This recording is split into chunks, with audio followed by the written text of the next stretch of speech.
Is your demanding work lifestyle in need of fire-resistant clothing that can keep up? Well, L4FR clothing should be your go-to for quality, affordability, safety, and style. L4FR was founded by a third-generation oil field worker who is also a veteran. Thus, this company has a deep appreciation for reliability and longevity, all while we provide first-rate customer service. Our durable apparel will serve you well for many years to come, whether you're working on a pipeline, a lineman climbing utility poles, or in any other environment requiring fire-resistant apparel. L4FR has you covered. Our apparel is tough enough to resist hazardous conditions while still providing high comfort and style. L4FR provides clothing options to ensure your safety and comfort, whether you're on the job or not. To view our complete inventory of flame-resistant garments, please visit our online store at l4frclothing.com or give us a call at 817-757-4935. Si habla español. Struggling with mobility, chronic pain, work, or sports injury? At Azalea Orthopedics, our team of highly trained physicians specialize in complete orthopedic care, pain management, sports medicine, physical medicine, and rehabilitation. If you've sustained a bone or joint injury, have mobility or movement problems, struggle with pain, contact Azalea Orthopedics. We're conveniently located across East Texas, serving 18 counties. When visiting your doctor, urgent care, or hospital, you have a choice. Demand Azalea. At Azalea Orthopedics, your health is our priority.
Good evening, everyone, and welcome to the NETSN Weekly Wrap-Up Show. It's your boy, Brett Swinney here.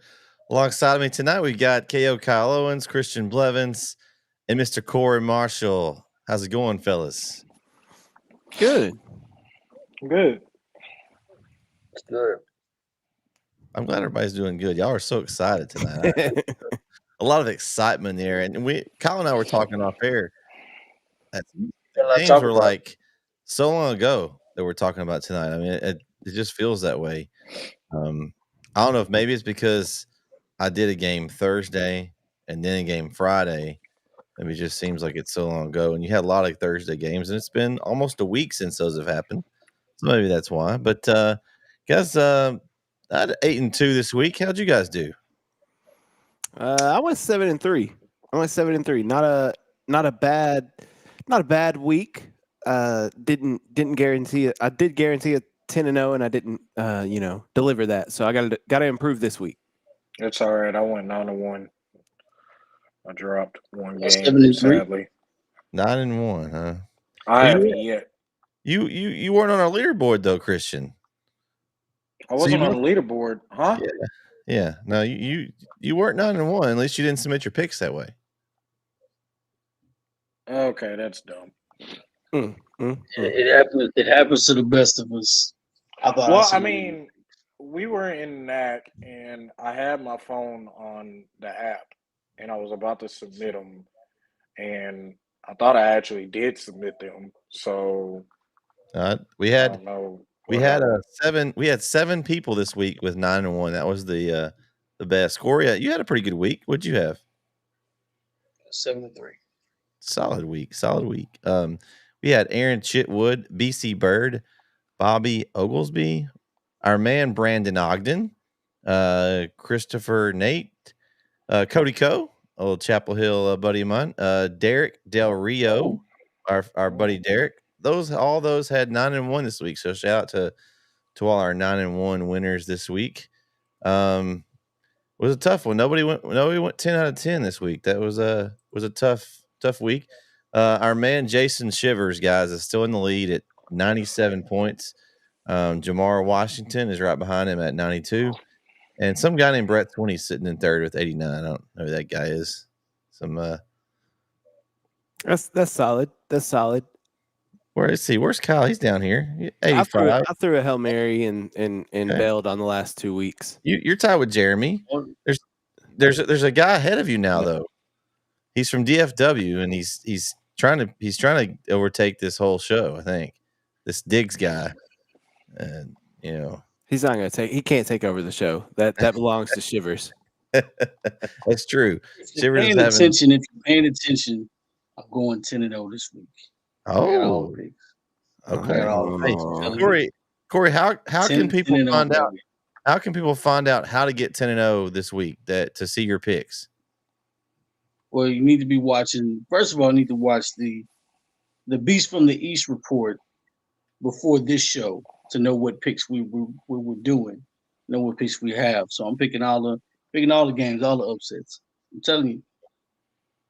Is there 0-10 looks mighty good for you right now. I just want to let you know. That's all right. Eddie says, "Where's Eddie? Eddie, you're 86. You're right there. You're right at the top. Eddie's full of trap games this week. Man. No trap games this week. It's full of trap games. Well, yeah. All right. Well, let's talk about last week. By district round, there were a lot of East Texas teams playing. I mean, there were games Thursday. Guys, I was at a game Thursday night. Jeremy and I were in Jacksonville, and there was a lot of rain going on. It was everywhere, so I know that probably affected some of the games on Thursday. It didn't affect Garrison. We'll talk about that here in a minute. But first off, we had Jefferson and Pottsboro on Thursday night. That was the first game in our Pick'em Challenge. Jefferson had the lead at some points, but Pottsboro was able to pull it out 34-28. I did have Pottsboro in this one. I thought this game would be close, but man, Jefferson scared me a little bit. I was worried for a while that they were going to. I think Jeremy and I had different picks. We kind of followed this game, and Jefferson was ahead, and then Pottsboro was able to pull it out. I had a feeling when the rain hit, I don't know what the weather was like there, obviously, because I wasn't there, but having a guy like Major McBride to hand the ball to when the weather's not really good for throwing had to be a help for Pottsboro. I mean, if you have a guy like that, if you're going to try to fling the ball around in that rain, it's not easy. So, guys, what do you think about this outcome? I had picked Jefferson, and I thought because of a strong run game that Jefferson and I thought they had a stronger defense than Pottsboro. I knew Major McBride was going to have a game. I mean, he's pretty much unstoppable. He had 271 and 3 touchdowns on Thursday night. So Pottsboro played really well. I watched some of this game when I got back from the game that I was at. I watched a little bit of the fourth quarter, and it was just one of those classic slugfest that, each team gave each other their best shot. And Jefferson had a good season, but Pottsboro's going to be moving on, and they now got a juicy matchup next week. So that should be exciting. Well, I did see some of the game while we were in Nacogdoches and Pottsboro. I actually did pick Pottsboro to win because really, in all seriousness, my whole week last week was defenses need to step up. I don't care who you are, whether you're first, second, third, or fourth seed. I don't care who you are, but mostly if you were a third seed, you pretty much needed to step up because if you didn't, you were done. But I mean that's pretty much what they did. And Mitchell McBride, like we all said, running the ball for 271 was really a good thing. So I mean, I wasn't shocked by the win, but I mean, I thought it'd be won by like 3 points by Pottsboro. So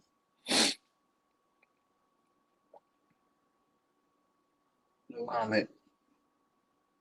I pick one. That's all that matters. Wow, wow. He said he got the pick correct. That's all that matters. We talked about this being possibly a game we thought might be second, third round, just because of the fact that these teams were kind of 1 and 2 in their districts, kind of going to that last week or two, and they both dropped, and it was a good one. I mean, it was a first round slugfest, and unfortunately for them, there's not going to get any easier. Pottsboro's got an interesting matchup. I think they play. Is it Grandview they play next? ooh, Yeah, it's going to be a really ooh. good game. So, it'll be interesting to see how that plays out.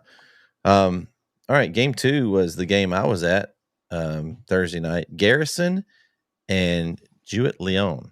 Guys, this was utter domination from the get-go. Garrison, they've got some dudes. Their offensive line is massive. I mean, I've seen a lot of teams this year play, and to be a 2A Division I team with guys that's like 6'2", 315 pounds. I mean, they had 2 or 3 of those dudes up front. And then the Yarbros they had were impressive. Both Yarbros, one got a pick six and a rushing touchdown. The other one had a rushing touchdown. The Raspberry, the tailback, was impressive. Also Black. They had numerous guys that could tote the rock, and it didn't matter honestly behind the offensive line that Garrison has. They're going to be challenged this week against Beckville because Beckville's got a really good team as well. And I'll be at that game. We'll talk about that a little later. But I was really impressed not seeing Garrison. I mean, I knew coming in that they were a good team because anybody that can play within 9 points of Timpson at full strength as they're going to get this year has to be a pretty good team. But man, they were very impressive in person. I mean, the score was 27-0. We were 6 minutes into the game. I expected Garrison to win this game, and I'm impressed with Garrison.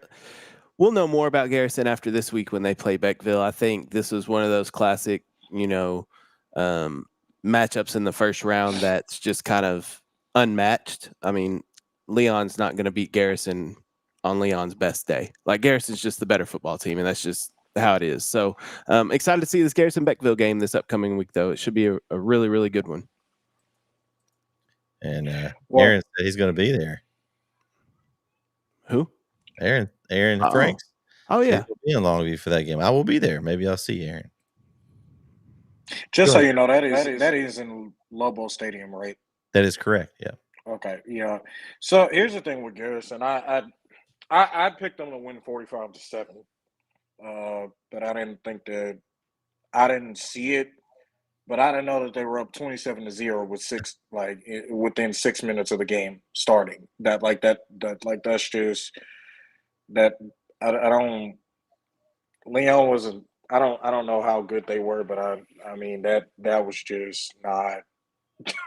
That was not a good way to go out. Listen, I'm not shocked. They do have Beckville, and this is a game that they can lose. Now they're back to reality. Like they could easily lose this game Friday, I think. So we'll see. It wasn't really shocking to me, but we'll see. It wasn't a shocker. Garrison's been good. They know how to run the football. Like I said, when the weather changes, you got to be able to run the football and control the clock and eliminate turnovers and get stops. And you can run the ball. I got the beefy offensive lineman, man. They creating lanes. It's going to be rough to stop them. So that's not a surprise. By the way, before we move on, I did just see a little video of how big. You said Garrison's offensive line was what? They had several almost guys. Yeah, they had several guys that they were over 300 pounds. I mean, they got some big boys up front. Yeah, they need to go to 4A. I know that's not possible, but they need to go to 4A because that's ridiculous. They at least need to go to 4A Division II, which is what I mean. I've seen some teams that are bigger, like bigger classifications this year that didn't have the size that the Garrison had up front. So I mean, I was impressed. Yeah. Kyle, you want to answer Eddie's question? I will be in Athens tomorrow night for the Tenaha Dawson game. That is why I will not be at the Beckville Garrison game. I wish I was at the Beckville Garrison game, but Tenaha Dawson should be a good one too. But yeah, that's why. All right. Next game was game 3, the game we had on NETSN. You can still go back and watch that one if you want to at any time. You can see me on the sidelines too. Hey, did you make cameo on appearance? Could we see you sure. in your red shirt? I'm sure I stick out like a sore thumb. Did they stop you at the gate? No, very much easier to get into Bobcat Stadium in Hallsville than Bulldog Stadium in Chapel Hill, for sure. Okay. Yes. Listen, I mean, They ain't trapping like we are on Chapel Hill. I mean, we're so tough guarded down there. I mean, it's crazy. I mean, You got to get patted down. We're going to walk in the Bulldog Stadium. Listen, first at the gate, and you know what? I love her, but you know, first you got to get past Miss Godwin. Oh my God! I mean that's probably rough on anybody to try to get past her. Then you got to get past Miss Helm at the gate to get into the field. Like that's. Well, good news is Kyle made it in, even wearing those enemy colors. That was what it was. If he'd had some other neutral color, that's what it was. If I had a, I'm sorry, it's called the red zone. I apologize. If I had a different color shirt I could wear to these games, then I wouldn't have got heckled by Brownsboro fans for the whole game. I wouldn't have got stopped in Chapel Hill. I wouldn't be looked at weird when I'm in the center's locker room wearing all red when they're playing Van. Like, I mean, you know, it's a bad look for me too. I know it's awkward, but I'm not. Listen, last year when we went to district title game, when we went to Kilgore and we beat them, we heckled somebody because he was wearing all red and black. He had red and black pants.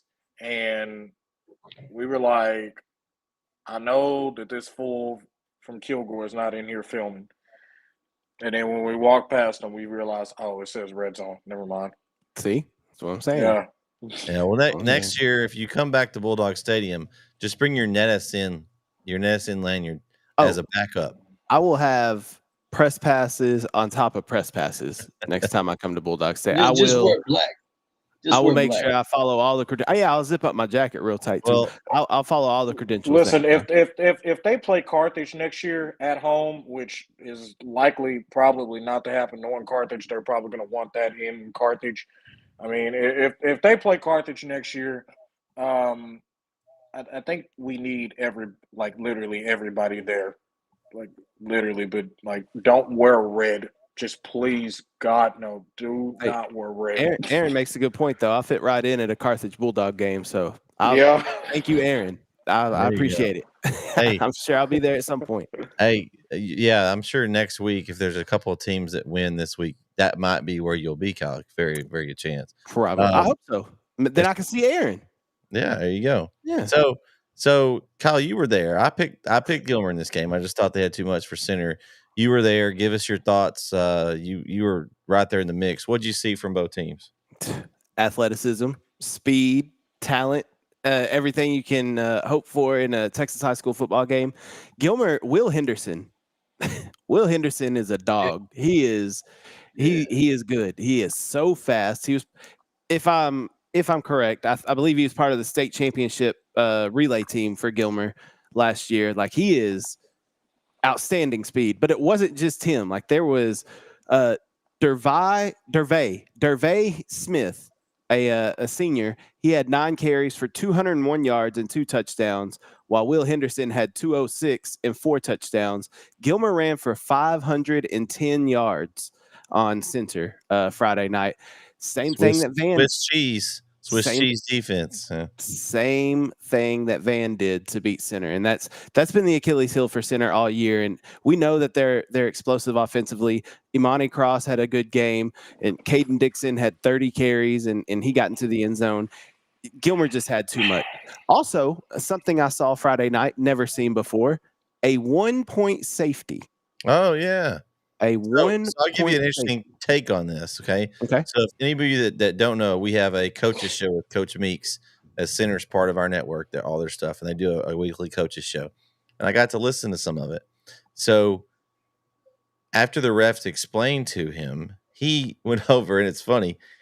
He's like, "Yeah, I was waiting to see if you're going to give us our point." He had no idea of the rule, but he went over to the referee when they started explaining it and was like, "Yeah, I was going to ask you about." He acted like that, he played right along with it to get the point, but he didn't even know that rule. I didn't either. It was 1 so point weird. safety. So you can go back and watch it on the NETSN broadcast. Go on YouTube and watch it. I don't remember exactly when it was early. It was first quarter, I believe. But either way, Center had just scored. So yeah, it was first quarter. Center had just scored. Went to kick the extra point. Gilmer blocked it. Cool. Ball's bouncing around everywhere. Nobody can gain control of it. It squirts all over the place. It eventually rolls just past the goal line, just past the white in the end zone. Well, then Gilmer picks it up. Well, as they do, Center tackles him in the end zone. Safety.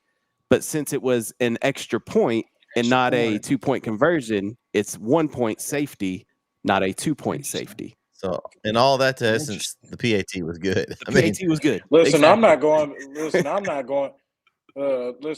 back to watching the game because I pretty much got I watched it on Saturday, and I got to tell you, so before the day before the game, I said that Center would probably beat Gilmer 35-28. But if it would be a blowout, it would be probably, if it wasn't that close, it would probably be 42-28 or 21 or whatever. So I got heckled by a whole bunch of Gilmer fans on Instagram that I follow. And after the game was over, I really didn't look at my phone that much, after we got done with the Chapel LCM game. But after the game was over, I had my phone on Do Not Disturb. When I got home, I literally see all these messages, all these messages of, "Hey, we beat Center. How do you feel, Blevins? Are you all right? You okay over there?" And so I went back and watched. Do you have your apology letter for the Gilmer fans? I'm not apologizing to Gilmer. No, they blew us out 51-27 last year. I'm not doing that. But hey, listen, Chapel Hill, we got them back this year. But anyway, when I went back and I watched the game Saturday, I was just like, that is the last time I'm picking against Gilmer unless they play somebody like Carthage or Chapel Hill or something. I don't know. They're not, if they meet Pleasant Grove, they're not beating them. I'm just gonna go ahead and say it. But anyway, Will Henderson, I mean, he was phenomenal. You have an opportunity. You have an opportunity this week. I'm just giving you a chance. Giving you a chance to change your picks. Wait, who are they playing?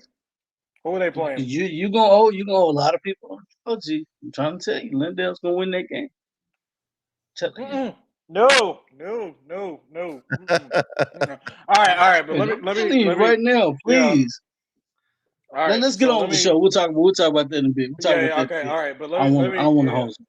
But yeah, let me explain something about Will Henderson. I mean, he was pretty good. I mean, I saw this guy run for over 200 yards against Chapel Hill, and then I saw him do it against Lindell. So I mean, that's something that, when I look at that, I'm just like, okay, this group, with Gilmer, they've stepped up. This group was 7-3. I really wasn't feeling the playoff vibe, for them after Chapel Hill, beat them 71-53. I was like, maybe they're not as good as we thought they were. But no, they were 7-3 and they got in and they are rolling. They rolled past Center. And, I think that, who are they playing? Who are they playing this week on Sunnyvale? Friday? Oh, they should win that game. They should win that game. So you got a chance to see a possible Van Gilmer next round game if both teams win. Again, a rematch from a couple of years ago? I do think love it. before we go to the next game, I do think that just by looking at it, I think Van has a tougher opponent. Just by looking at it, I think Aubrey's Oh a yeah, really good team. Yeah. Um, I think yeah. I think I Gilmer has an easier game to me, in my opinion, than Van. Where's that Yeah, Van Aubrey game when we played that? Wait, Royce where's City. the Van Aubrey game? Royce City. There you go. Right near Dallas. But yeah, Aaron says Gilmer Van would be. I think it really would be a good game. I do think. I Yeah. mean, I've got I've seen both teams play against Chapel Hill this year, and they both lost by pretty similar margins. I mean, around the same time of the season. So I feel like that would be a really good game. Van's defense is really good. We've talked about that. Do they have the speed to keep up with those guys like Henry? Could be a good discussion for next week. Just kind of tease in. We could see that. I'd love to see it in person, honestly. But yeah, it could be. There's a couple of possible matchups that we kind of forecast in the future, but they got to get past this week. And let's One other thing I want to say about Gilmer is we talked a lot about their defense early on and how obviously we saw it in week 1 giving up 71 to Chapel Hill. But they struggled defensively early on in the season. Once district play hit, and even last week against Center, like 42 points, I understand that doesn't look like a good defensive game, but most of those yards came in the second half and points They, came in the second half when they there was. made it. They made plays when they needed to. Well, it was 41 to Yeah. 14 at halftime. So I mean, Yeah. the defense played a lot better, and Gilmer's defense has been playing a lot better. So I think the more the defense, and I'm talking to Coach Metzel after the game, he was explaining how early on in the season they had a lot of younger players and they had to move a bunch of people around, but he thinks he's got the pieces where they need to be now. And I would agree with him after watching Friday night. So if Gilmer's defense can start coming back to that black flag defense that they've been playing those state championship years, they're going to be a Right. really, really tough out for anybody they see. Kyle, let me ask you a question. What about Gilmer and Aubrey? What do you think that matchup would look like? We could talk about that next week when it happens. got to get there first. We don't know if they're gotta get That's there. if it happens. If it I'm happens. just saying. They're playing Van. So let's go to game 4. LCM Chapel Hill. Chapel Hill's all over that one, 35-7. Christian, you were there. Tell us what you saw. well, I mean, here's the thing, and I mean everybody knows this by now, but us Chapel Hill supporters, I think that this is the game that we were looking for to see out of them. They needed to step up on defense. And you know what? A lot of people are going to say, for those who are not Chapel Hill fans, a lot of people are going to say, well, guess what? Their LCM's quarterback was out, and I really don't think that, it was much of a difference. Well, I mean, they had a good running game still. LCM normally has that almost every single year, but they stepped up when they needed to. I mean, Jabo Cook and Trevor Brooks were all over the place. And then let's talk about offensively. I mean, Brisbane making plays in the rain in the first half. I mean, we saw the only thing that I can compare that to is last year when we played Lumberton. He was throwing dimes in the rain. I mean, he was just throwing darts too. So I mean that was something that I was really I expected the game to be a little bit closer than that. I thought it was going to be something like what it was last time, 32-14 or something like that. But no, I mean Chapel Hill stepped up when they needed to, and Ricky Stewart. I mean, it was his birthday last week. I mean, he had. I mean, what a birthday present to get to have over 200 yards rushing. So, it was good to see uh, them play well. I think that um, they play El Campo, who has 10 or 11 starters out, and I think that they're probably going to blow out El Campo, but then the third round, if should Chapel Hill win this game, which I think they should, they will either play Lindale, they will have a matchup with Lindale again, or they will play Iowa Colony. And Iowa Colony kind of reminds me of Kilgore a little bit. Plus, they're undefeated. So, Corey, I know you're shaking your head, man, but I'm already trying had to. this discussion. They're not know even it. gonna kill. I'm trying to tell you. I'm trying to tell They're not on Kilgore's level, though. I'm telling you, they're not. I'm telling you. I've seen like 6 games of theirs. They're not on Kilgore. Kyle, what do you think about this game, the LCM Chapel Hill? What do you see? I didn't see much of it, but I mean, I expected Chapel Hill to bounce back and kind of get back on the winning track after the Kilgore game, and that's exactly what they did. You know what they did, Kyle? The defense heard the CM rant. They had it on repeat in the locker room. Yeah, they sure did, and they played pissed off. off This week too. I'm 6 games in a row, right? You needed to see it 6 games in a row. So yep. They look good. They looked how they should have against Little Cypress. There'll be a tougher test this week against El Campo. We'll see how they look this week, but I expect them to win this week, and really, I don't think it'll be too terribly close. Okay, listen, I'm gonna go ahead and say, Corey, before you go, I'm gonna say this.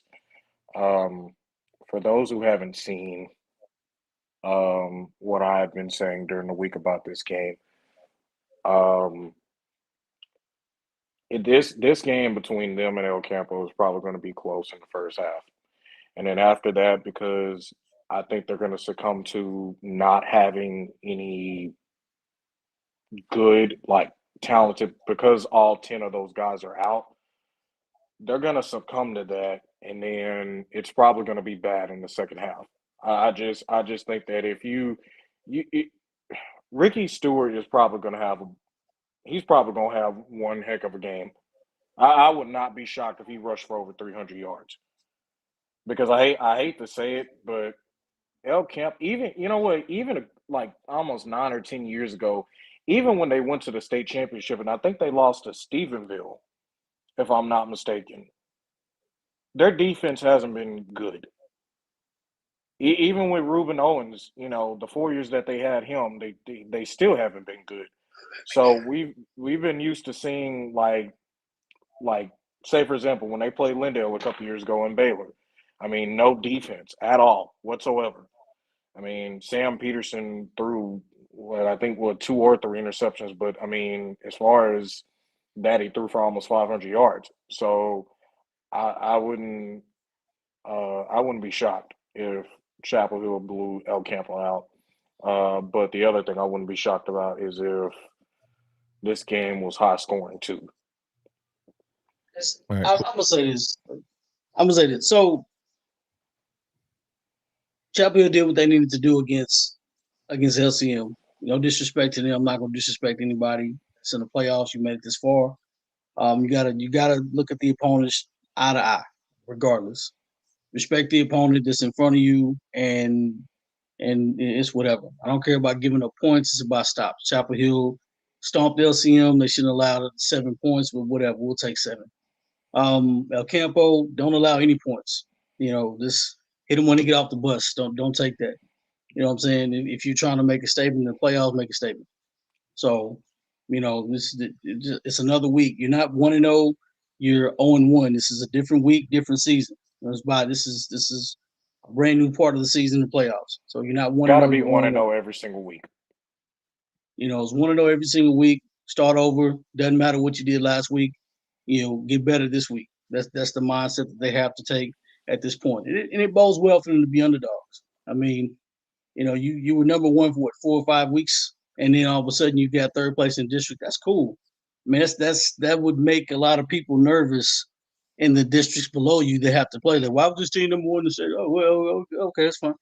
Yeah, that's a leery thing. I don't want to get all too much into El Campo. Like I said, I'm not disrespecting anybody. They're not playing up to the level part that area, that region hadn't been decent this year. So I'm not going to disrespect them all too much. But I just don't. I don't. It's not going to be the same type of matchup. If they compete, they compete. If they don't, knock them out early and get it over with. Like I said, it's one of those things where it's East Texas over everything at this point. Just to be honest with you. So, but it's not. And Eddie's gonna keep giving the stats, and I'm gonna keep throwing it back at him. I don't care about giving up points. Can you stop me from scoring? Can you make the stops when the stops count? I don't think they can. And El Campo hadn't played the competition we played either. So that's not even on the top of. It's not even anywhere. They ain't played anybody. I'm not saying they ain't played anybody. Let me rephrase it. I don't want to disrespect anybody. They haven't played the competition we played. That's all I'm saying. Competition level is not equal. And you know what? Here's the thing. I think this game. Not at all. I think this game is technically a 3 seed versus a 4. So honestly, that goes for anybody in that region. Anybody in that region, pretty much. That it hasn't been as strong as it was in the past. I mean, but when you think about it, the only district in that region that's competitive is District 9. It looks like almost every single year, District 9 is always either in the fourth round or the semifinal. Well, and right now, District 12 looks good because they got to play the Houston District first round, and that's why they were able to sweep. I said this before we move on. I did a show today with Terry. We did our district show, kind of previewed this region, and my thinking was that District 12 might have dominated the first round, but I think they're all gone after round 2. I think District 12 takes an over, and you have Lumberton along with the 3 9-4A teams left. That's my picks, and because we made a picks this week. That's what I think is going to happen. So the only one I think that's. Here's the thing. In my opinion, probably the top teams right now is Kilgore, Iowa Colony, Lindale, and Lumberton, and probably Bay City. Who knows? We don't know what them. We don't. We saw the video of the head coach and what he said about District 9. But I don't even know what Bay City is. They really don't play a tougher, district than everybody. And then I don't know what Deville is going to be either. Well, unfortunately for Bay City, they get Kilgore, and they're done. It's going to be a tough one for them. All right, I'm just going. You can't disrespect the opponent like that. Well, no, I'm not saying they're done. Just they run up into it. That's a tough matchup for them. I'm just saying. I don't want to call them done. Just anyway, you know what I'm saying. No, you're good. There's honestly, he disrespected the entire district, so I don't really have too much to. Cocky last year. Yeah. All right. Game 5, guys. Speaking of disrespecting somebody, Mount Vernon disrespecting Gladewater all over them, 49-7. Guys, I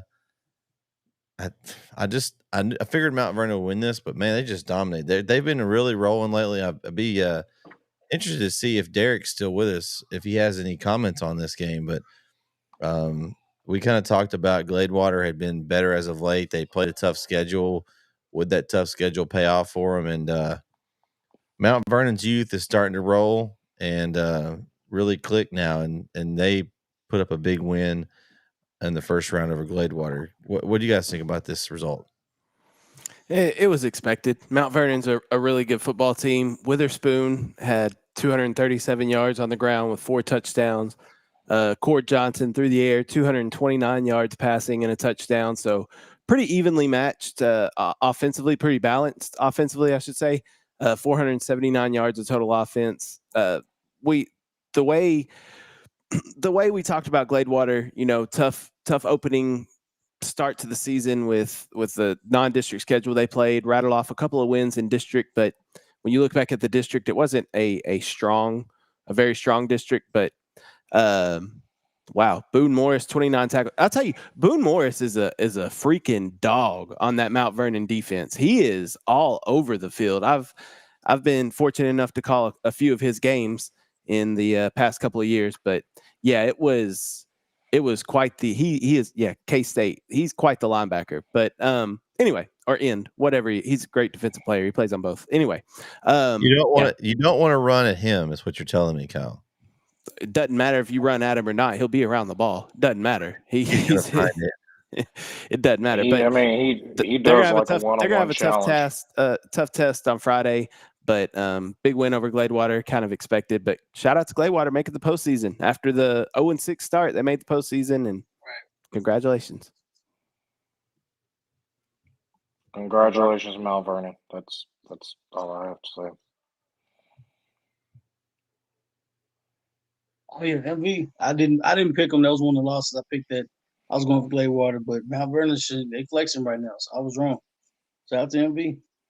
Yeah, they're flexing right now. They got a tough matchup this week. It was one of our pick'em games. If you didn't catch the show this morning, but they're gonna have to really show up this week to advance any farther. Yeah, and he says, unfortunately, they have a tough draw. Yeah, I would say so. I mean, I don't know that you could get a tougher draw there round 2.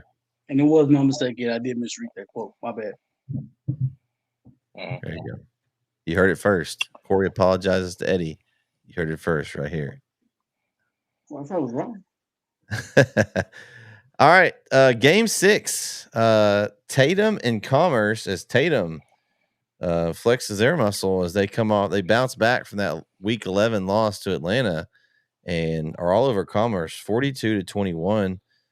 I thought this game would be closer, guys. I thought this would be a really good matchup. I know we talked about how Tatum had played a tough schedule and kind of that we were wondering about that last game. I'm more thinking that maybe they just rested some guys, but because they didn't have to have that when they already had district locked up. But they were able to compete against Commerce and ended Commerce's season. Good season though for Commerce at 7-4. They played a really well early. We kind of were like, yeah, is it for real? And they really had a really good season. You know, they competed in a district that was tough. But congratulations to Tatum. No surprise, Tatum and all their athletes that they have on the field are moving on to the next round.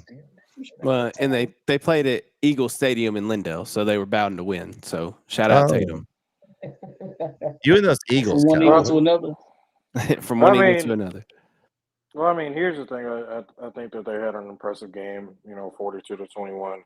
But I mean, they got a good test this week. It's basically number 1 versus number 2, if you really want to think about it, because they have Whitney. So, I don't know how that game is going to go, but we'll see. But shout out to Tatum. You can't disrespect the Tatum Eagles anytime, anywhere. Don't do it. You can't do it. They're like Michigan State in the NCAA tournament. I don't care what their record is. I don't care who they played. I don't care how many times they get beat. Doesn't matter. They get past the first round. Anything can happen for Tatum. That's what it's like. I thought you were about to say Michigan in football. I was like, please don't. Please. Michigan, so throw up praise. Everybody likes the Wolverines. The sign stealing, everybody's snitching, everybody's mad because they just got caught. It's legal.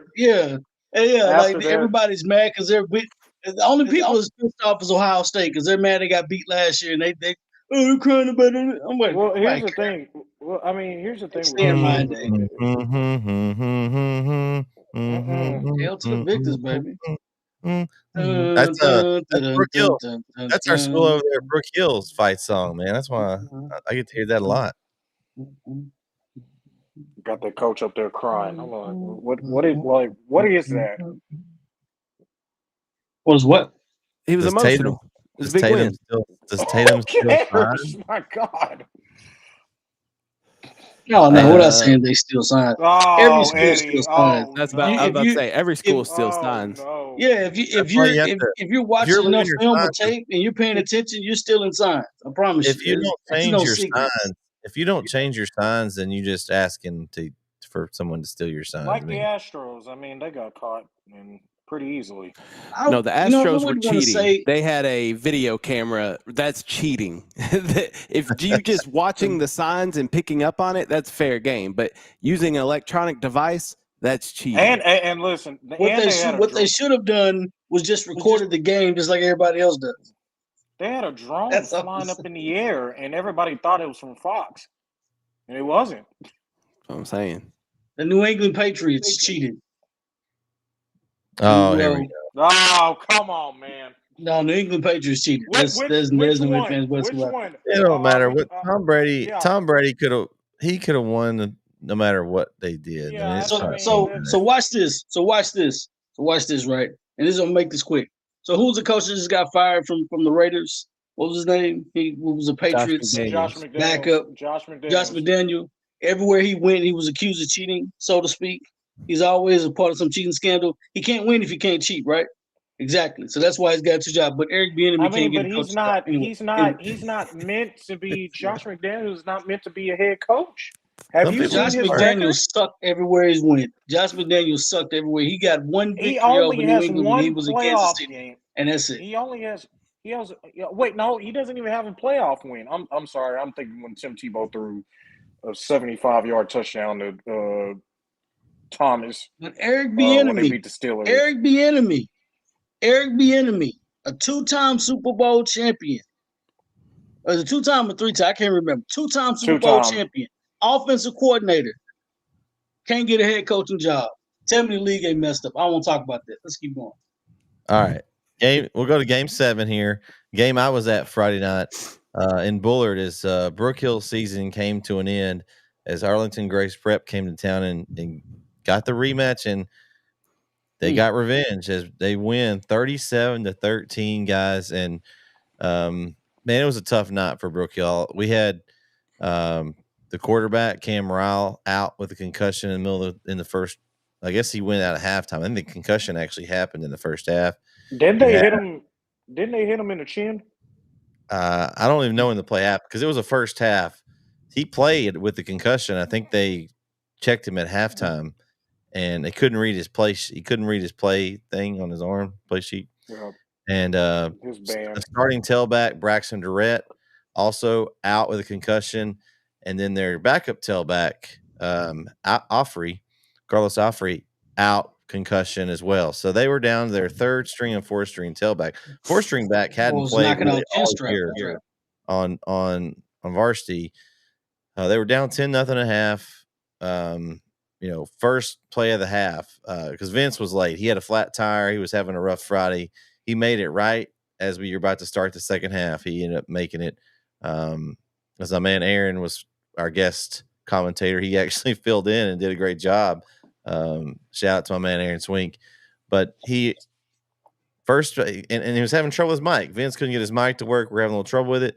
And the first play out of the box, their star Leahew took off 90-something yards for a touchdown and made it. They missed the extra point, so it was 16-0 right away. But third quarter, the rest of the quarter was all Brook Hill.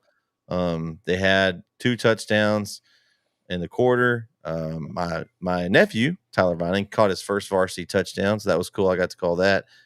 Made the score 13-16, and just ran out of gas. I mean, they were playing so hard. You had Jonah McCown come in on his last high school game. He had been benched early in the year, had to come out and play. He was slinging the ball around, had a lot of yards, but they just didn't have that second dimension in the run game. They just you have the 3rd string back is a pretty good back. He's going to be good. Trey Watley, he's going to be a really good back. He's a freshman. But he just doesn't have that. They didn't have the power back that Durrett and Offrey could bring. Had a couple of short yardage situations and just couldn't move, just couldn't push the pile. And so, but Leahew, man, that kid, he's the one that Jeremy talked about that they'd moved from receiver to quarterback. Oh, super athlete. I mean, he was a difference maker, and they're probably going to have a good chance of winning this week, according to Coach Hubbard, and probably they'll end up getting Dallas Christian here in a couple weeks. But disappointing that the guard season came to an end, but they were in the game. But the score didn't really determine it. Kind of got out of hand in the fourth quarter. But shout out to my guard. So with Brook Hill, they were one of my on my chart. I have it somewhere, but taps, I got introduced to taps a long time ago when Deion Sanders and his son Shador were at Trinity Christian when they first got there. So I had them actually going to the semifinal. They were kind of like my little sleeper because everybody has to have a sleeper in the playoffs. I don't care if it's high school and college or NFL. I don't, you know, everybody has to have a sleeper. So they were one of my sleepers to go to the semifinal. I didn't think they would go to the state, but I'm just saying they were one of my sleepers to go to the semifinal.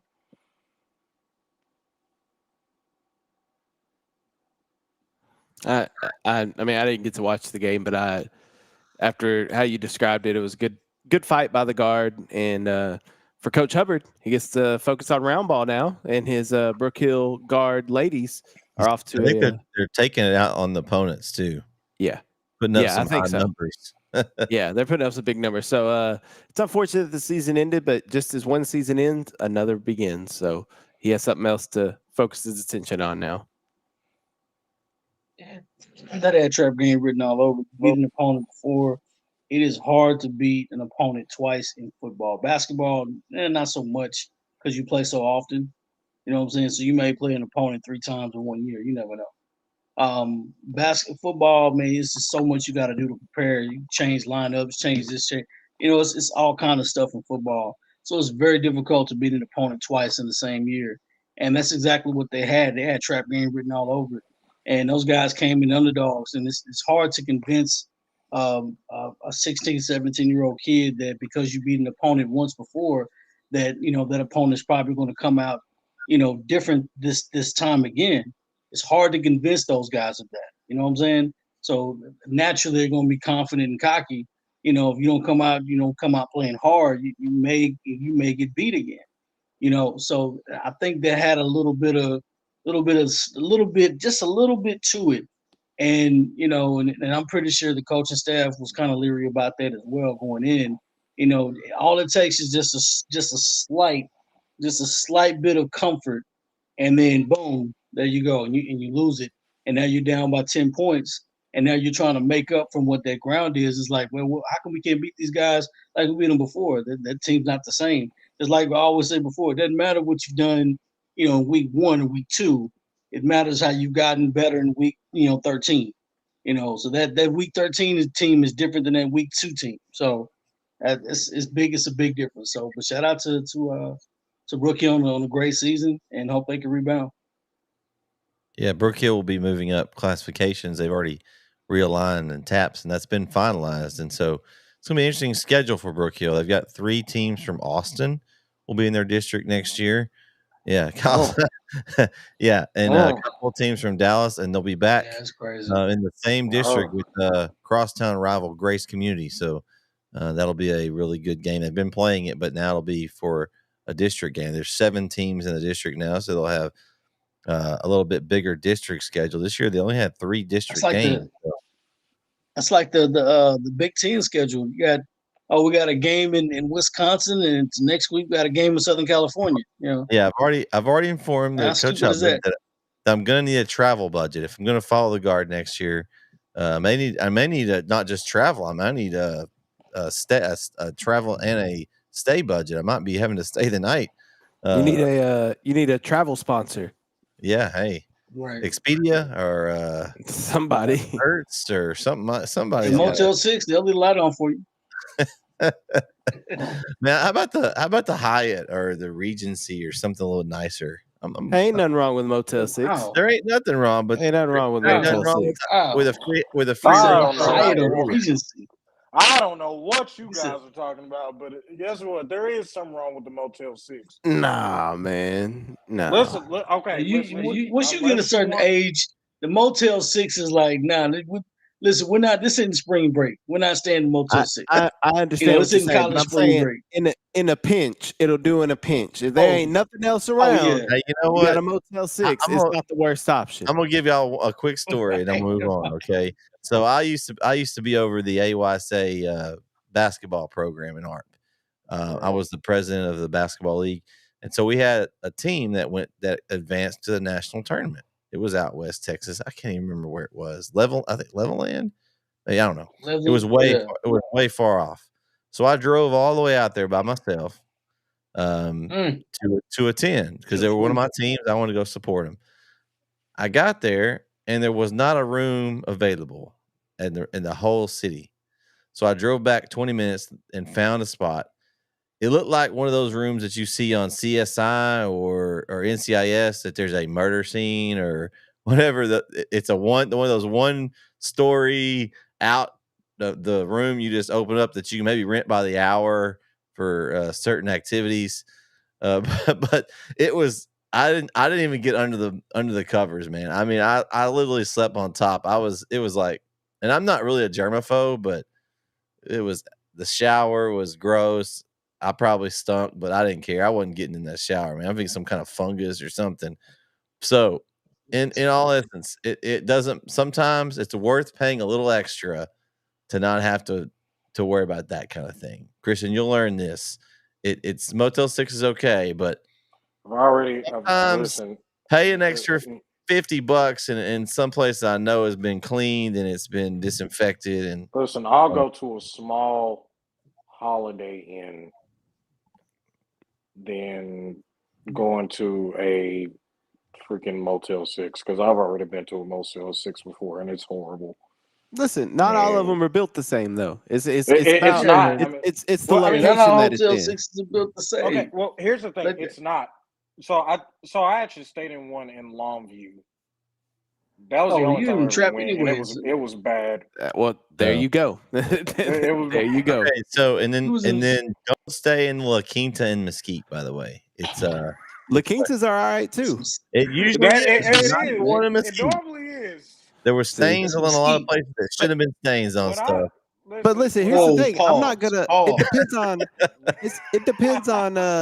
It depends on how long you're gonna be staying there. Like if I'm just going for a night, I just need a place to lay my head at night. I'll pop into a Motel 6. Sure, I just need to lay my head down. But if I'm going to be staying 2 or 3 days, then yeah, we're going Hilton or something. We're going nice. Well, you still got to lay your head on something. It needs to be clean. I will say this: it was bad in college. We went to it was a 2-game conference road trip, and we ended up playing Natchitoches. Not Natchitoches. We went from Natchitoches to Thibodeau. And I don't know if y'all know what Thibodeau is. It's the bottom, right? It's probably close you can get to wherever. So it's like 9:00 at night. We just had a shoot around. Everybody's going back, and we get to the hotel. It's pitch black, whatever. And it's a Howard Johnson, right? Now, mind you, this is what 2006. You know what I'm saying? Everybody's tired. We go into the rooms. We get our keys. Go into the rooms. And most of the time, everybody's got flat screen TVs, right? These are still tube TVs. Remote controls have got Velcro on them. You can't, move too much. And the beds are kind of leaning a little bit. And I'm like, what is going on? Like, no, like, don't get me wrong. Thibodeau's Nickel State. If you don't know what Thibodeau is, it's got Nickel State University. And I'm like, it's pitch black. And I'm like, listen, dude, I got stuff I got to do. So I had to walk from the Howard Johnson to the Walgreens in town. Now, mind you, I'm walking. It's pitch black at night. I get what I needed from the Walgreens, go back. The next day I woke up, right? I did not know I crossed the bayou. And it's like, it's pitch black. I'm like, where are we staying? Like, what town is it? I had the worst experience. Like, from that point on, I'm like, I'm not walking at night. Y'all ever seen the movie Vacation? Absolutely. I saw the original. All right. Well, since we're off, we kind of got off on vacation here. Sorry. Best Westerns aren't bad either. Marriott's are good though. Hey, Marriott's. Hey, the bed bugs though, Kyle. Did you see this one? I saw that. Look, yeah, I can attest. I've stayed in many a Motel 6 in my day, and I ain't got no bed bugs from no Motel 6. So I don't know which one you're staying at, Jake. You need to go. You need to go in some more Motel Sixes because yeah. No, I don't. See, that's the thing. You can't overdo a Motel 6. It's a necessity. That's by necessity. Like I have to stay at a Motel 6. If I don't have to, I won't. But I'm just saying there are If you're worse making a hotels choice, out there in a Motel 6. I know. Hey, I've go to stayed. the. I've stayed at one. That one I just said. Yeah, that was I it. was saying. Just question for Christian. Christian's otherwise occupied. He will be in spring. I don't know who that is. Bump TY5X. We'll talk about that one towards the end of the show where we'll all be. Game 8, guys. Maybe the game of the week. Ty Barsley, 25-yard field goal for the ARP Tigers to get their first playoff win in some time. Kyle, you may have a stat for me. I don't know if you have that kind of information, but I know it's been a while since ARP's made the playoffs. Can't remember the last win, but first win in the playoffs for head coach Wes Minke and the ARP Tigers. Guys, this was one of the ones I missed. I missed this one, the Brookhill pick. I had DeKalb, but I was going for my ARP Tigers. Like I was not mad about missing this pick. Honestly, I'm proud of them. I think they're really playing well right now.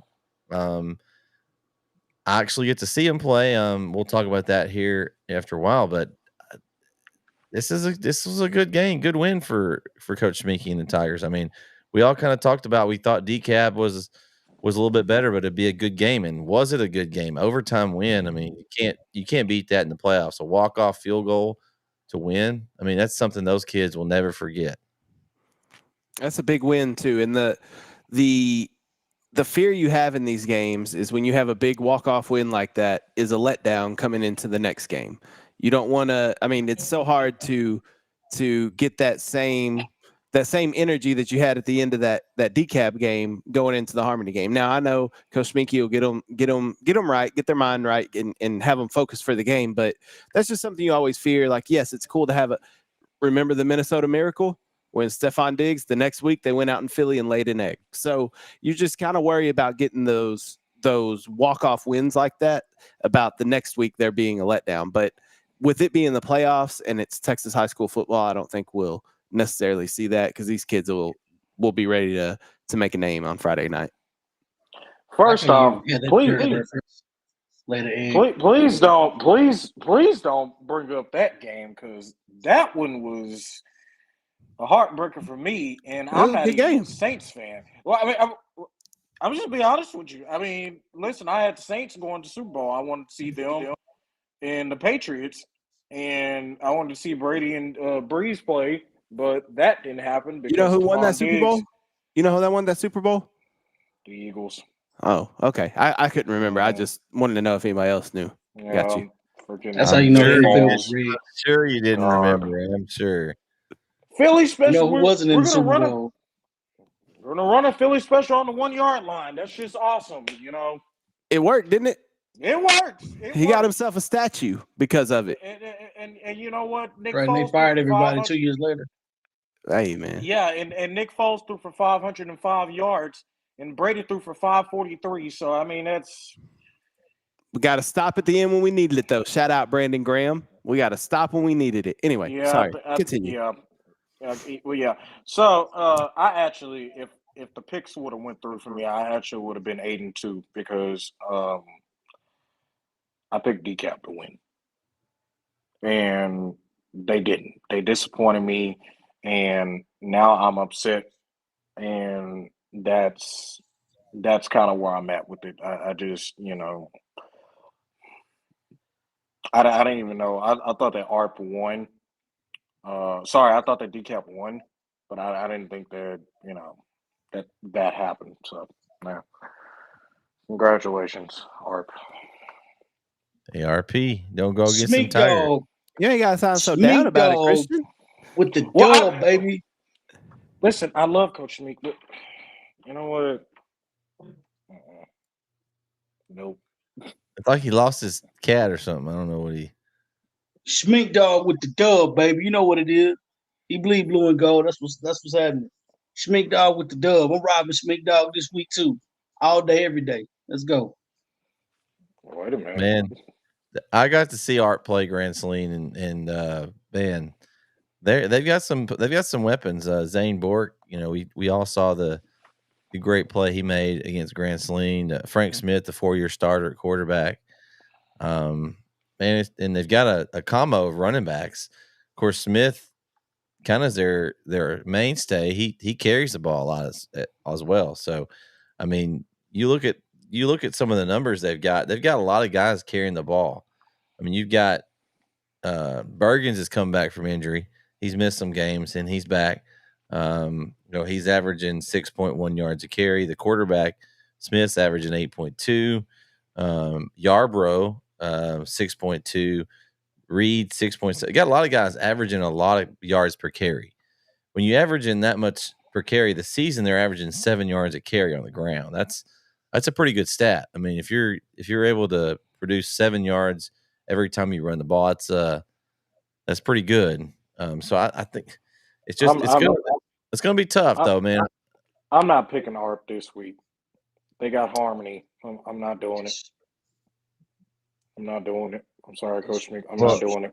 Well, you didn't pick anybody last week, Christian, because you didn't submit your picks. Yeah, I know, but I'm not. You should get on that. I was trying to hold him up a little bit. I'm like, man, you gotta have it somewhere. You gotta get on. You got to get on this NETSN app. It's on your device, and you go this tab. It's like pick 'em, and then you hit the submit button. You can go and do that right now. So we don't have to hear you cry next week. Oh, I would have went 10-0, but I didn't submit my picks. Oh no! Do the opposite of Herm Edwards. Press send. Don't you playing to win the game. Yeah, his favorite line is "Don't press send." No, press send. No. But it's like I said, it's going to be interesting. We talked a little bit about that Art Harmony game this morning, so go check that show out from this morning if you didn't get to. Moving on to game 9, Lumberton and Athens. Athens season was ended, even though I think preseason we didn't really mention Athens much in the conversation of making the playoffs, but they were able to get in. But they took the L to Lumberton 40-14, the only District 9 team to lose.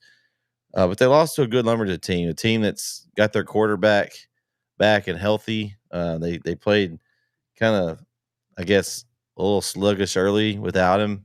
But he's back now, and Lumberton seems to be rolling, and they're going to have a tough contest against Needville in this round 2. It's going to be an interesting matchup there. I think Lumberton will win, but should be a pretty good game. I'm not surprised by this. I thought Athens would stay with them for a little bit. I thought the only way Athens could win this game is if Lumberton made mistakes and kind of let them stay in it. I think that didn't happen. So Lumberton takes it 40-14. Guys, what do you think about this? Expected it. I think. I mean, Athens got into the playoffs, and congratulations to them, but they were so up and down all season long, just not really consistent. And so when you play a good team like Lumberton, it's whether it's hit or miss. And unfortunately for Athens, it came up as a miss last week. Well, I'm going to be honest with you. They weren't in the game at all. I mean, when I looked at the score, it was 27-7. So they just – I don't know – at some point, and I'm going to be honest with you, and this is no disrespect to Athens, but they're going to have to fix their passing game, because we saw from them exactly what we saw when they played Chapel Hill. They would literally go for it in their own territory. And I think at one point when they were playing Lumberton, I think at one point they went for it on the 10-yard line in their territory. So you can laugh. You can go ahead and do it. What I tell you about being disrespectful? I'm just saying, like, I don't know how do you even do that? I mean, that's not even. You have to fix your passing game.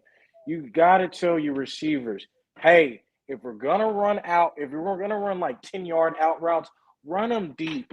Okay, run them deep enough to where you can catch it inbounds and you're going to be fine. But godly, they just go for it whenever they see fit, and they act like Lumberton, who before last year wasn't even in the thought of anybody. I mean, the last time they had made it past the second round was 2007 when they were. I forgot what their record was in 2007, but because I was 2 years old. So, but that's what I heard last year. The Oh, last time. you I'm sorry. I was 2 years old. I was 2 years old. I was watching Valley Sports last year after we beat them in New Caney. They said that they have not been past the second round since 2007. So, but I mean, but all aside from the past, we're talking about now. We're talking about how just Athens just absolutely they blew it. So I mean, they got it. They got a tough matchup against Neville. They playing in Katy, which is a beautiful and nice stadium, um, on Friday. So I mean, we'll see. But Athens blew it. So y'all know I wasn't rocking with Athens no way. So, well, I'm sorry, I wasn't rocking with Athens anyway. Let me rephrase. Let me, say that better. No, they were being disrespectful. And look what happens. Look what happens when you be disrespectful. You don't punt the football. Okay, we're running on the 10. Like, really? I know it's a game it was. plan. It worked. I It mean, was literally, it 7-3 on was the year, 4th and 8. or six It and was four. 4th and 8. You know, but it's I guess that's a game plan. I don't know if they're doing analytics in Athens or what. I don't know. It's just, I don't know any analytics. whoever's doing that. Yeah, whoever's doing the analytics on that, this ain't Madden. This ain't Tecmo Bowl. I Yeah, don't it's do that. not Madden. It's not Yeah, Madden, and yeah, you we dang sure don't. can't do it in NCAA either. So Yeah, I don't know. That's silly. But nonetheless, they eventually end up getting beat. Like I said, you can't be disrespectful. After a while, it becomes disrespectful. I understand it's a strategy, but after a while, it's like, no, you don't. You don't do that. That's disrespectful. But nonetheless, I don't know. I wasn't picking Athens. No disrespect to them. I don't want to do that. But and Lumberton was here's going to beat them. and here's the thing, Brett. Before I pass to you, here's the thing that I get it with Athens. It's just like, oh, they were feeling themselves a little bit because hey, they beat Palestine, and beat them very convincingly, and then get into the playoffs and everything. I understand that, but you didn't did that against not one, not two, but three top teams in Region 3. All right, you did it against Kilgore I mean, they almost beat Kilgore. Let's not forget that. They almost beat Kilgore. But what cost them is what they were doing against Chapel Hill and Lumberton. Then you were with Chapel Hill for a little bit, and then their defense, we already know what their defense was. They stepped up. And then you do it again, but this time against Lumberton, that was a little bit worse. So it's like I don't get it, but yeah, we can move on. All right, game 10. Van over Spring Hill, 63-34. I honestly thought this would be a bigger blowout than this. I just thought, shout out to Spring Hill. They made the playoffs as a 3 seed, no less. Unfortunately, they got Van. I think the only thing that could have been worse is they had Carthage, but they still played a tough Van team, and Van dismantled them. I 34 points. I'm surprised. I don't know if that came against some backups. I wasn't there to see it, so I'm not sure. But Van moves on. Spring Hill does not. Shout out to Spring Hill. Great season. But looking forward to seeing what Van does the next few weeks. Expected it. I mean, Van's a good football team. I'm happy they were able to bounce back after a couple of tough losses to Carthage and Bullard. They had 10 possessions Friday night, scored a touchdown on 9 of them, the 10th one being a kneel down at the end of the game. So perfect on their offensive possessions. I'm like you. I'm not sure where those 34 points came from.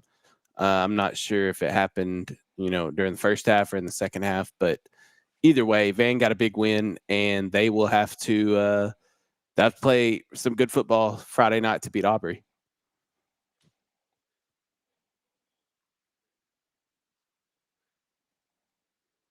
I mean, for Vanna, I mean, this wasn't really a shocker. So, I mean, it was a good bounce back after those tough losses that they had in district. But I mean, it was a good win. Yeah, Van was gonna win this game regardless. I don't want to say they look forward to their opponent, but Aubrey's. I know defensive tackle over there at Aubrey. Um, X-Man, he's my nephew's and best friend. So hopefully they can. I'm kind of, I don't. Obviously, I'm going for Aubrey, but I think Van's gonna win. I want to Watch your see that. I mouth, want to Corey. see X-Men Watch have your Well, mouth. success. Hey well, man, I know this Wow. hey, kid. He was like hey, 6. So I listen, mean, Corey, is this Corey's you nuts know, and his new theory. Do not go I against mean, someone, and he knows a person on that team. You will not go against and them, I want to see them. I want to see them have well, hey, success. I want to see even them if have it's against any success. Texas team. I mean, well, hey, look, the other What's thing wrong is, with that, man? Aubrey does have a good defense, and they are a 1 seed. They were a 1 seed in their district. So yeah, I mean, I wouldn't be shocked if they won this game either. I think No, Van's going to the, win. the 1 seed But doesn't necessarily matter. Look at the 1 seed in Van's district. Van probably would have been a 1 seed if they were in Arby's district too. I mean, is anybody going to be a 1 seed They're if you're in just district with Carthage? I mean, no, maybe unless you're PG. Kilgore. Maybe Yeah, PG, and that's still debatable. We'll see that maybe next week. Since that's the end of the pick'em, guys, I'm going to kind of go through since it's playoffs. There are no polls. Let's just go down through this list of games and just kind of go over the results. Some of them, and we can discuss some of them. Some of them don't need much, discussing. We got Carthage wins 42-0. I mean, none of us are surprised about that. Beckville 41-0 over Alba Golden. Alba Golden, another solid start to the year, played really hard, but then they just got in the district schedule and playoffs and just, still a winning record for them. So shout out to them. Lindale 49-28 over Vider. I don't think anybody's surprised by that. I mean, Vider put up a good fight, but Lindale's going to give up points. Their defense is not ever going to be, stellar knockout, putting up zeros, but their offense is good enough to score with most people. This one was a little surprising to me. West Russ 33-14 over Redwater. I kind of thought West Russ might beat them by a little more. We had discussions this year over Redwater. I know Jeremy wasn't impressed with them early, so I was surprised that West Russ didn't win by more. I mean, they got the win, so Cooper 61-0 over Frankston. Cooper continues to roll. Malakoff 49-0. There's a lot of just blowouts. Winsboro 30-14. Atlanta stayed with Winsboro. I mean, that's not bad for Atlanta. I mean, they kind of started the year a little rough, but they beat Tatum, finished off, but then they got stuck with Winsboro round one, kind of a tough one to match up against. Got Newton 69-12 over Queen City. You know how good Newton is. We had Honey Grove, which another shutout for Honey Grove. They're 9-1, 47-0. Yeah, and Carlisle put up a fight, 30-14. They lost to Lovelady. Lovelady undefeated, 11-0, but Carlisle put up a good fight. Any of those Thursday the game night was a games? lot closer. Yeah, the game was Yeah, a lot yeah. closer than that score would indicate. Carlisle was with them. Yeah, any of those games that you guys that I just went through as a Thursday night that stick out to you? Okay, so um, I I am gonna say Lindale and Vire, but the one thing I hate that Liberty Hollow's head coach. I hate that they parted ways with him. I really do. I mean, I mean, they really didn't deserve to go out like that. But I hate that that happened to them. But I mean, it's Carthage. I mean, they're gonna whoop everybody pretty much, except for probably PG and like I said, Quinn Rose. But um, Lindale and Viter. To be honest with you, I expected that game to be a little bit worse than what that score indicated. Because I mean, although oh wait, he retired, Eddie. Eddie would probably know because he's up there in that Yeah. area. I thought it said they mutually agreed to part Yeah, I thought ways, I don't which know. is Oh, basic. I mean, that- that's could be basically they retirement. gave him an ultimatum. Yeah, they gave him an ultimatum. But I mean, Lindale and Vider, that game was kind of. I thought it was going to be worse because Vider. You remember a couple of years ago they played Chapel Hill and their offense was kind of explosive. I remember they were ranked. Vider was ranked, I think, 10 or 9 in the state at the time, but their offense is just not that good this year, to be honest with you. So, I mean, I'm not really shocked about that, but I am shocked that it wasn't as bad as it should have been. All right, Kyle, what games stuck out to you or games? Any of those stick out? Not really. I mean, I guess the West Rusk one was kind of interesting because that one was a little closer than I expected, and Atlanta hanging with Winsboro early on, but the better teams pulled away at the end, I think. Corey? Yeah. All those Thursday games, those games that played early last week, they were all blowouts of good games. Honestly, I was more impressed with Lindale. I thought Lindale played very well. I mean, they threw the football, they ran the football. I was very impressed with Lindale. Who else? I'm gonna give a shout out to Shine Tree. We hadn't said much. They did make the playoffs. So shout out to Pine Tree, hashtag Shine Tree. I hope y'all use that next year. You know, whatever you do. They made the playoffs. We didn't put any games on there, no pick'ems at all for them, but that's okay. The disrespect was not televised, but it's okay. I'm proud of you guys. I was rocking with y'all all year long. I just didn't know what Pine Tree team was gonna show up.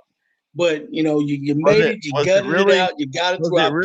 I picked. Was it really all year long though, Corey? Because I think you were up and down. I was rocking with them all year long, man. I was like, I was hoping for success. Well, guess what? I was really hoping for success. Nobody else was checking for him. Nobody else. I need to go back and listen because I think you were on the whole little roller coaster with us. He was, but I didn't disrespect him. I just didn't know what Pine Tree team was going to show up. So you picked them every week. I wasn't criticizing them. I wasn't criticizing them. I just didn't know what Pine Tree team was going to show up. But I did say early. What did I say? I said I think Pine Tree can make the playoffs. And what did you say, Brett? What did you say? Did you agree with me? No, you said if Pine Tree makes the playoff, you would do what? You would do what? What? You would apologize. You say, you know what? I'll apologize. He did say that. He did say that, Kyle. I said they lost me a lot of games. They put me on a roller coaster that I rode all season long. They were inconsistent, and it was a great ride. It was a great ride.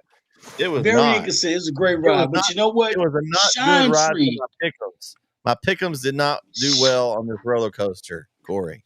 Nobody picked Shine Tree to beat Texas High in the last game of the season, but you know what they did? I didn't even pick them. I was like, they better not beat Texas. And they beat Texas. You didn't disrespect them. You didn't pick them, Corey. How are you going to get on me when you didn't even pick them? But I've been rocking with them all year. That's what I'm saying. I've been hyping them kids up all year, man. You picked them. You picked them to be 10-0. Nobody thought they were going to win. I didn't say they were going to be 10. I didn't say it was going to be 10. I never said it was going to be 10. I'm out of this conversation, man. Eddie, look. Eddie said it's a trap game. That was not a trap game. That was not a trap game at all whatsoever. That was not a trap game. All right. I'm going to go over some of these Friday games, and we'll see if there's. Pleasant Grove and Eddie and company took care of business, 61-7 over Rusk. Shout out to our Rusk Eagles, one of our NETSN schools. Legacy kept it close, but couldn't quite pull it out in Wiley. It's 23-14. Kilgore all over Livingston, 49-8. Grace Community continues their season over there as another one of our private schools in this area, 33-28, as they get a big first round win. Busting them boys all over Corrigan Camden, 68-7. Palestine Westwood got the win. They continue on. We kind of haven't talked about them, but they're weird. It's weird because they're kind of in a region separated from the rest of the East Texas teams in their classification. So they kind of get left out a little bit sometimes. We apologize. Palestine Westwood moving on to the next round. Tenaha 52-12 over Hull Deseta, I guess that's how you say it. You got Deweyville with a 28-26 win over Mount Enterprise. Longview all over New Caney Porter 59-7. Marshall gets a win in the first round as they hosted a game with that big win. They got the big win over White House, and it got them a home game, and they got the win over Denison 28-20. Overton Mustangs got a playoff win. Man, we're gonna clap that one up. The Overton Mustangs. I know they got a tough matchup this coming week, but shout out to them. They moved their record to 10-1 this season. They win 40-9 over Evadale. In a defensive battle, the New Diana Eagles win 6-0 over Anderson Shiro. Maybe the upset of the week to me, New Boston over Troop 50-43. We talked about Harmony and ARP a second ago. Harmony with the win over Hemphill 55-12. Wolf City over Harleton 48-14. Sulphur Springs out in round one. Dallas Carter over Sulphur Springs, a little bit of a shocker to me. Out of here. 41-35. Hooks played basketball with Edgewood 92-57. Interesting score there as Corey's Shine Tree team goes down to Lovejoy 34-6. Dangerfield all over New Waverly 48-0. Texas High took care of business. White House Melissa took care of White House, ended their season. Guys, there was some really in this Friday group. There was some shocking ones to me. I mentioned a few of them. Do you guys agree? You have some other ones. So I'm gonna be honest.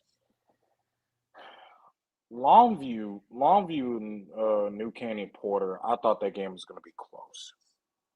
Because if you look at, I know y'all don't look pretty much in that 5A area in Houston, but New Caney Porter has a really, really good defense, and Longview just absolutely made them look like they were absolutely nothing. And then the Wiley East game in Legacy. Here's what I'm very shocked about. It was tied 14-14. Legacy made it 14-14. I was like, oh, they actually may win this game. And then Wiley East just wore them down with the running game. Now, I will say this about Legacy, and for anybody who's from Legacy that's watching, I didn't want to say this, but I was actually kind of hoping that y'all would lose, because if y'all did win, y'all probably would have met the angry DeSoto Eagles. And that just wouldn't have been fun I said DeSoto was going to repeat after they beat Duncanville. And I said probably the only team that would beat them was Katy. So, but I don't even think Katy could beat DeSoto. So they were going out anyway this week had they won. All right, Kyle, what you think? Shout out to Overton, man. Shout out to Overton. They got a big win. I'm happy to see them get the dub. Yeah, there were some good games on Friday night. A lot better than the Thursday night games, I think. But I think this bi-district round, it's hit or miss. You know, you'll get some good games. You'll get some games that are just absolute snooze fests. I think we saw a lot more of those than the close ones, but there were some good games this week. But this upcoming week with the area round, the cream's starting to rise to the top here. And so we're going to start seeing some better games. So I'm really excited for this upcoming week. Corey? Yeah, Overton. Overtown. Yeah, Overtown for sure. Were y'all shocked with the Troop one as I was? Yeah. Yeah. I mean, a little shocking. The first round. I mean, I knew Troop wasn't as strong as what maybe we thought they were earlier in the year. Kind of were questioning the schedule, and West Russ beat them. But I just didn't think that they would lose to New Boston first round. That was probably one of the biggest shocks to me of the whole weekend, them going out round one. We were talking about them a few weeks ago being ranked in the top 10 of the state, and they're already done after one round. I just didn't think that was going to happen. I mean, well, here's the thing. It really doesn't. First round, really, in all seriousness, first teams that are like a 1 or a 2 seed really doesn't shock me going out in the first round because I saw Lufkin, in 2016 go out to then call John Tyler 50 to 49 at Rose Stadium in the first round. So I mean that's not really a shocker. So the ARP Tigers are still in, and the Troop Tigers are out. Yep. It's interesting. Who would never have thought that 5 or 6 weeks ago. All right, so got those out of the way. Let's go over where everyone's going to be this week. Kyle, where are you going to be at?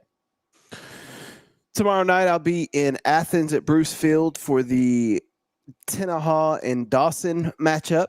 And then on Friday night, our final Red Zone game of the week this season, I'll be at Rose Stadium in Tyler for the Malakoff Mount Vernon game. So look forward to both those. I think the Malakoff game, I'm excited to see Malakoff. Haven't been able to see them all year, and we've been talking about them all season. So I'm really excited to get to see Malakoff finally and see what kind of fight Mount Vernon could put up. Ready to see Boone Morris out there. I'm sure he'll have 30 tackles, so he'll be all over the place. But I'm really looking forward to that game.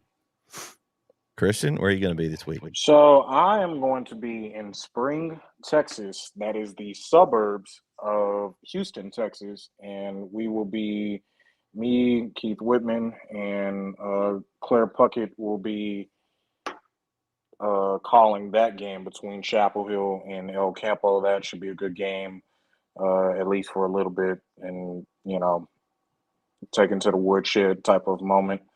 But I will say this: the one game that I won't be at, but I think that will be interesting, and I've been talking about them on my Twitter lately. China Spring and Anna. China Spring and Anna. And you know what? I didn't want to say this because I know some people from China Spring, but I think they're done. I think they're done. I just don't think. You just speak absolutes about everybody. They're done. Well, no, they're done. Yeah, they're not going to win because they're not. It's over. Listen, the winner. We get some Christian memes. You're done. Well, I mean, You're done. You done. better Everybody's listen. That folder you have, you better crack the knuckles. You got a lot of apologies to write. Start with me. I want one Saturday. Okay. You better believe I want one. So here's the thing. So right now, I don't see them going to the fourth round, and if they do, they'll have to meet Stephenville. So, and plus they got whooped by Stephenville early this year. So yeah, they're not. I don't see them winning this game Friday, and they're not favored either. I think Eddie told me that earlier this week. They are not favored at all. So Eddie's got the stats. He is the stat guy. So he'll have a stat for you. Corey, what you gonna be doing? What you got some? Are you gonna be hanging at the house trying to pick some games to watch? You gonna go out to one? What you got going Friday? I'm a hang guy. I mean, we got round ball season coming up, so we're cracking our knuckles, we'll get my voice ready. Me, all that good stuff, and we got round ball coming up, and so as the teams lose, it gets closer and closer to basketball season. So y'all want to hear this nice, soft, nice, whatever type of voice, whatever I got, hey, basketball season's coming up, man. We got some good stuff. Got basketball tournaments to cover. You know what I'm saying? I'm ready for it, man. I had it down to talk about, and you're stealing my thunder, Corey. Gosh. I didn't take anything, man. The weather's still misty outside. You know what I'm saying? It's okay. I'm just giving you a hard time. I do have some more to talk about that here in just a minute. Where I will be Thursday night. It will be me, Vincent Johnson, as Vincent has the night off tonight. And our man Spence is going to join us in the booth, the 3-man booth, to call Beckville and Garrison, one of the best games around in this area, I think, honestly, of any of the games, as far as just two teams that are really good. Should be a really good one over there at Lobo Stadium. First time to call a game at Lobo Stadium. So I'm excited. And then Friday night, I'll be with Jeremy Hubbard will be joining me in the booth, and we'll be calling the ARP Harmony game. As Kyle is showed by your shirt there. There you go, ARP Harmony. And so I think that's going to be another good one. I think Harmony has the advantage. I think if they play well, they'll win. But man, them ARP Tigers, they don't quit. So it's going to be a good one, I think, as well. That'll be in Hallsville. That's where I'll be. Say it with the hard R. Harmony. Harmony. Harmony. And so, yeah, cousin from Boston, talking about that, I want from Boston to kind of give everybody an idea of where what games we've got going on. So we're doing a lot of games. There won't be any football games on NETSN this week. They'll all be on NFHS. We'll have our NFHS broadcast will be on the Beckville Garrison game on Thursday. Also the ARP Harmony game. We also have the Timpson Wolf City game. Our friends from down south and center, our center crew, one of their crews is going to be there. And they're also going to be over in Bullard for the Cooper Shelbyville game. So those will be all our broadcasts. And of course, Christian mentioned the Texan Live NFHS broadcast of the Chapel Hill game. So we'll have 5 total games produced by NETSN over the weekend. So make sure you go check those out. I'll be sharing those out on social media. And as Corey mentioned, NETSN games coming up. We've got hoops starting next week. I've got a few games on tap next week. We haven't put them on the YouTube channel, just trying to make we're getting them confirmed. But basketball season is coming. We've got he mentioned. I'm already starting to get the Brook Hill tournament lined out, where the Brook Hill Invitational will be fully covered by NETSN. We'll be over there all day Thursday, Friday, and Saturday for some good hoops, boys and girls. So we have those already up. And all our stuff will be kind of going up as we confirm the games. And so that football season's kind of transitioning. We'll be covering, as long as they'll keep letting us go to games there in football, we'll keep broadcasting. But basketball season is coming. And heard some rumor that we might be able to get this Kyle guy in the booth, maybe some more this upcoming basketball season. I don't know. We'll see. Hey, we're broadcasting from the – well, can't say that yet, can I? Never mind. Well, we haven't put that out yet, but we've got some big broadcasts coming up for sure. I'll be on that one though, for sure, and possibly some more. We're going to try to see if we can get Kyle's schedule. I know he wants to put the headset back on. We got him out for volleyball, and he kind of scratched that itch a little bit. Lay up some free throws. Christian, you gonna do some basketball? What's up? I hope so. I hopefully I don't have to experience what I saw last year when Chapel played Bullard. An over the back foul that shouldn't even been called. And that, yeah, you were there. Both of y'all were there. We weren't. If it was last year, we weren't there. Yeah, it wasn't last year. I'm trying to figure out when was that, because Cameron Kelly had a over the back foul that they called when they played Bullard, and I don't think that was a foul. Well, they weren't in district together last year. It could have been the year before. Okay, so yeah, the only time they played last year was in the Whataburger tournament. Corey and I did that watch along on there. So, but yeah, lots of things coming up on the network, guys. Thanks everybody for tuning in. I mean, I'm excited about this weekend of football. I mean, there's just so many good games. And then the intriguing part is just the matchups that could be the following week. I mean, there's just so many good games that are coming up. And we'll have to just wait and see how the matchups fall. But Eddie says NFHS is a rip. I don't know if I have any time. Look, NFHS is a rip. Honestly, Eddie, it's not bad. You know, it's $12 a month. You pay one time for $12, and you can watch any of the games that are on there. So I understand that you want to that you want them free, and we like them to be free, but it costs $500 to buy a game. So Eddie, if you want to fork out some money to us, we would love to do a game on NETSN. You just tell us what game you want. You sponsor it. We'll try to get it. So just let us know. It's down more. Well, sometimes it's NFHS and sometimes it's the people doing it. We try to. Ours is as good as we can do. We try to get out there quality broadcasts, and so I mean, here we go. But yeah. Can't help some of that. I will say that I was a big I thought NFHS was a big negative when I then started doing games with NFHS, I realized just what Brett said. A lot of the times it's not on NFHS's end. A lot of the times it's on the people that are streaming the game.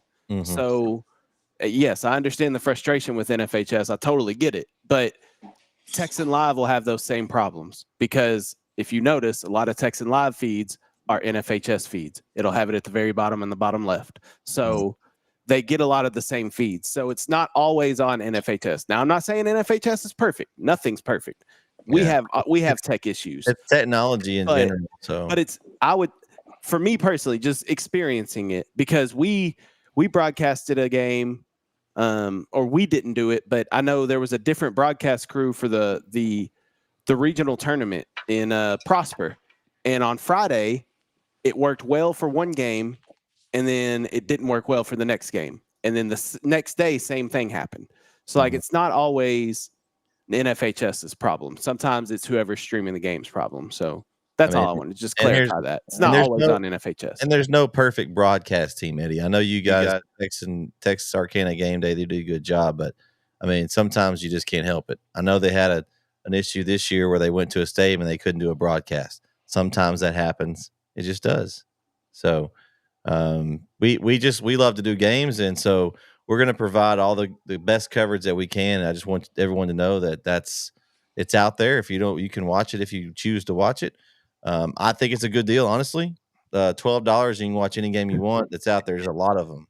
And I promise you that when there's technical issues, the people at the game that are having to deal with it are a lot more frustrated than you are that it's not working. Like, oh yeah, that is the absolute worst. Yeah, you should have seen me in the press box in Lindale. Oh my God. Well, and here's the thing too. Like, you go to a game right now, a playoff game, you're paying $8 probably to get in. Just plus your drive there. I mean, you can pay $12 and watch a whole time of playoffs and sit at your house. So, you know, it's not that big a deal. So, and it does not cost that much, Eddie. You are wrong.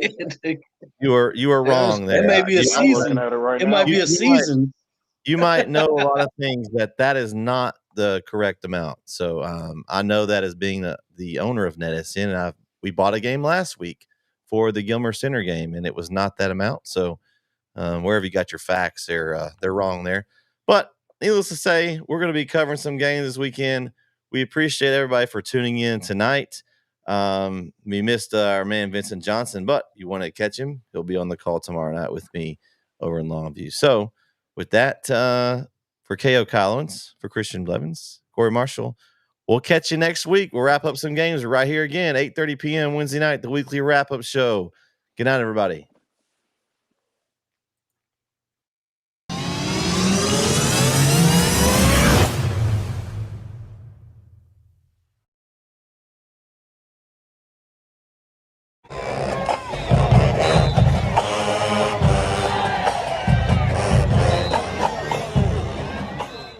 Is your demanding work lifestyle in need of fire-resistant clothing that can keep up? Well, L4FR clothing should be your go-to for quality, affordability, safety, and style. L4FR was founded by a third-generation oil field worker who is also a veteran. Thus, this company has a deep appreciation for reliability and longevity, all while we provide first-rate customer service. Our durable apparel will serve you well for many years to come, whether you're working on a pipeline, a lineman climbing utility poles, or in any other environment requiring fire-resistant apparel. L4FR has you covered. Our apparel is tough enough to resist hazardous conditions while still providing high comfort and style. L4FR provides clothing options to ensure your safety and comfort, whether you're on the job or not. To view our complete inventory of flame-resistant garments, please visit our online store at l4frclothing.com or give us a call at 817-757-4935. Si habla español. Struggling with mobility, chronic pain, work, or sports injury? At Azalea Orthopedics, our team of highly trained physicians specialize in complete orthopedic care, pain management, sports medicine, physical medicine, and rehabilitation. If you've sustained a bone or joint injury, have mobility or movement problems, struggle with pain, contact Azalea Orthopedics. We're conveniently located across East Texas, serving 18 counties. When visiting your doctor, urgent care, or hospital, you have a choice. Demand Azalea. At Azalea Orthopedics,